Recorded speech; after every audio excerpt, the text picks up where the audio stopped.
रामदीन आगे मत जाना हो गया दे हाँ ठीक है ले लो 15-16 साल अच्छा है आप हाथों को सामने कीजिए ना अभी है क्या कोई दिक्कत नहीं रहती है। वो रांची आई हुई थी तो उसको किसी व्यक्ति ने एक व्हाट्सएप पे मैसेज भेजा कि आप जो है ये छोटे पार्ट टाइम जॉब करेंगे तो उसमें आपको अच्छा रिटर्न मिलेगा। तो इस बात से प्रभावित हो गई महिला और उसने धीरे धीरे करके वो पार्ट टाइम जॉब करनी शुरू की जिसमें उसको छोटे छोटे अमाउंट्स उसके अकाउंट में आने लगे। तो उससे वो इनकरेज हो गई, उससे उसको और हो गई। तो फिर उसने बड़े अमाउंट्स को उसमें इन्वेस्ट करना शुरू कर दिया और उसके बाद में एक टेलीग्राम चैनल पे एक लेडी ने उससे कांटेक्ट किया और उससे उससे इन्वेस्ट करवाना शुरू कर दिया पैसे को। और उसका रिटर्न जो है, जैसे आपने 10 रुपये लगाए तो आपके 10 के 20 हो गए, ये दिखाने के लिए उन लोगों ने एक फेक वेबसाइट क्रिएट की जहाँ पे जब भी वो महिला जाती थी देखती थी उसको लगता था कि उसका पैसा बढ़ते जा रहा है। तो उसको काफ़ी विश्वास हो गया इन लोगों पर और उसने इसमें इस तरह से 29,94,000 29,94,000 रुपीज़ उसने वो 1-1.5 महीने के बीच में उसने इसमें इन्वेस्ट कर दिया। जब उसने उसके लिए पैसा बेसिकली उसके बच्चे जो बाहर सेटल्ड है उन्होंने उसको उसके ओल्ड एज के लिए दिया हुआ था। जब उसने चाहा कि पैसा को वापस ले तो उसको पता लगा कि उसके उसमें फ्रॉड हो गया है और उसने फिर साइबर थाना सीआईडी के थाना में आकर नेहा मैडम के यहाँ पे आकर के फिर उसने एक एफआईआर की। जो एफआईआर की उसका नंबर है 68/2024 दिनांक 9 मार्च 2024 under section 419, 420, 467, 468, 471, 120B IPC, 66B, 66C, 66D of the IT act. ये एफआईआर उस महिला ने दर्ज की। तो उसके बाद में हमारी जो सीआईडी की टीम है उन्होंने काफ़ी मेहनत की उसमें, क्योंकि ये केसेस को डिटेक्ट करने में काफ़ी देश के कई जगह पे जाना पड़ता है। और जब उन्होंने पता लगाया कि ये पैसा 29,94,000 गया कहाँ है, तो पता लगा ये मुख्य रूप से 6-7 अकाउंट्स में पैसा गया था, जिसमें करीब 15 लाख रुपया एक साइट ट्रेडिंग कंपनी, कोई लोनी फरीदाबाद में इसका एड्रेस बताया जा रहा था, उस कंपनी के अकाउंट में ये पैसा गया था। और जब उस कंपनी का उन्होंने ऑनलाइन डिटेल निकाला तो पता चला कि धीरेन्द्र कुमार नामक व्यक्ति के नाम से ये कंपनी का एड्रेस था। लेकिन जो बैंक अकाउंट में जो एड्रेस था वो इतना वेग था कि उससे उस बंदे का एड्रेस ट्रेस नहीं हो पाया, बंदा पकड़ में नहीं आया। तो फिर उन लोगों ने उस अकाउंट को खोलने के लिए, जब भी कोई अकाउंट खोला जाता है तो उसमें एक ईमेल आईडी और एक फ़ोन नंबर भी दिया जाता है। तो ईमेल आईडी को भी ट्रेस किया तो उससे भी कुछ पता नहीं लगा, पता लगा वो डेड है। फ़ोन नंबर को ट्रेस किया तो पता लगा वो इनएक्टिव। तो एक डेड एंड पहुँच गई। तो ये लोग थोड़ा सा मतलब मायूस हो गए कि लगता है कि केस फेल हो जाएगा। फिर इन्होंने क्या किया, उस ईमेल आईडी को का रिकवरी ईमेल आईडी का पूछा कि इसका रिकवरी ईमेल आईडी, आप जो लोग यूज़ करते होंगे जानते होंगे, हर ईमेल आईडी का एक रिकवरी ईमेल आईडी भी रहता है कि अगर बाई चांस आपका ईमेल आईडी का पासवर्ड भुला जाए तो दूसरे ईमेल आईडी में पासवर्ड भेजते तो उसको रिकवर किया जा सकता है।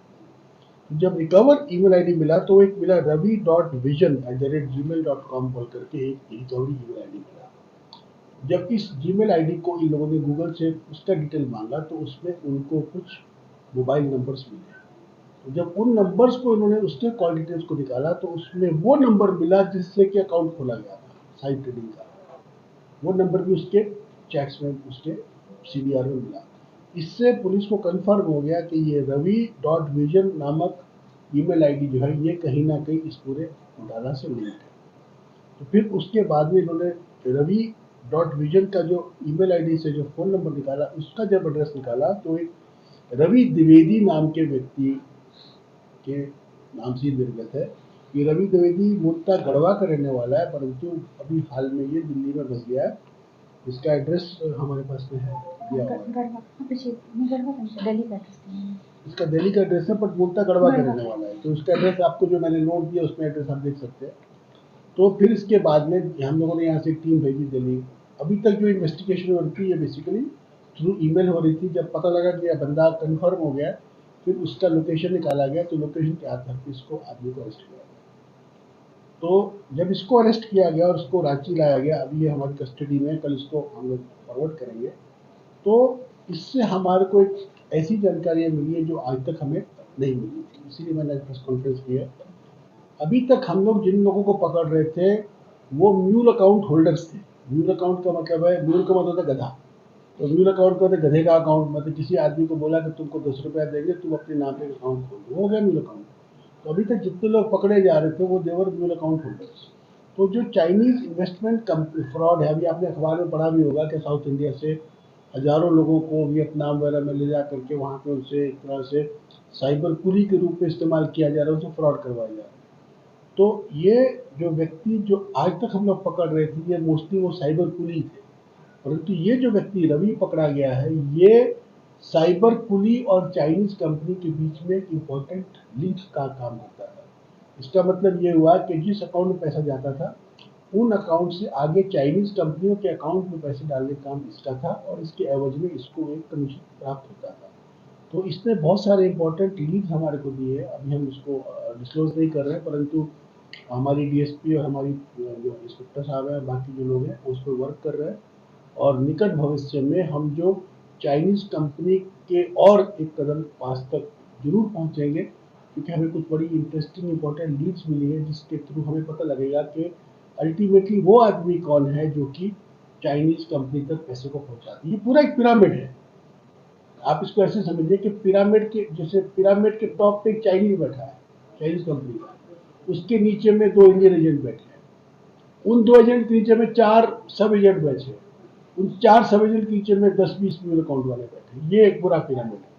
तो अभी तक हम लोग जो सबसे पिरामिड की जो सबसे नीचे पायदान के जो लोग थे उन्हीं को पकड़ पा रहे थे, लेकिन अभी हम टॉप तो नहीं, टॉप से एक कदम नीचे या एक पायदान नीचे तक के लोगों तक हम पहुंचे हैं, जो कि हमें अगले पायदान के लोगों का हिंट और क्लू और उनके डिटेल्स, उनके एड्रेस, उनके फ़ोन नंबर दे रहे हैं, जिनके माध्यम से हमें उम्मीद है कि हम उन लोगों तक भी जाएंगे।